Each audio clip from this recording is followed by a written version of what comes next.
လူတယောက်ဟာပညာများကြီးတတာထက်အသုံးဝင်တဲ့ပညာပိုတတ်မြောက်သေးတယ်။တစ်ချိန်တုန်းကဆွေစုံရပါမောက္ခတယောက်ရှိခဲ့တယ်။သူပညာဖြန့်ဝေဖို့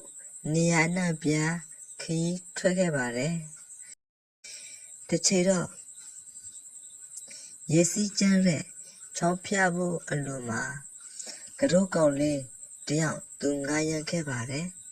။ချောင်းလေအရောက်မှာတော့ကောင်လေးကိုဟိတ်ကောင်မြင်းပါမြတ်တမြောင်းတယ်လဲဆိုပြီးတော့ဆာစုခဲ့တဲ့အချိန်မှာကောင်လေးကကျွန်တော်ဘာမှမတတ်ဘူးလို့ပြန်ဖြစ်ခဲ့ပါတယ်။အဲ့တော့ကောင်လေးကိုပမောက္ခကဟာတိုက်ရီမောကဲ့ရဲ့ခဲ့ပါတယ်။အဲ့ဒီချိန်မှာပဲရေစီးကျန်းလို့လင်မောက်သွားပါတယ်။ပမောက္ခက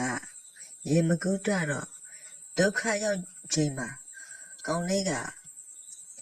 ရေကူးကျွမ်းကျင်စွာကဲဆယ်ခဲ့ရပါတယ်။ပုံပြင်လေးကတော့ပမောက္ခကပညာအများကြီးတပေမဲ့သူ့ကိုယ်သူမကင်နိုင်ပါဘူး။ကောင်လေးကတော့ပညာမတပေမဲ့လိုအပ်တဲ့အချိန်လိုအပ်တဲ့နေရာမှာအသုံးဝင်တဲ့ကျွမ်းကျင်မှုသူ့မှာရှိပါတယ်။ဒါကြောင့်ပညာအများကြီးထက်လူတိုင်းသူ့ဒေသကလိုအပ်တဲ့ကျွမ်းကျင်မှုရှိဖို့လိုအပ်ပါတယ်။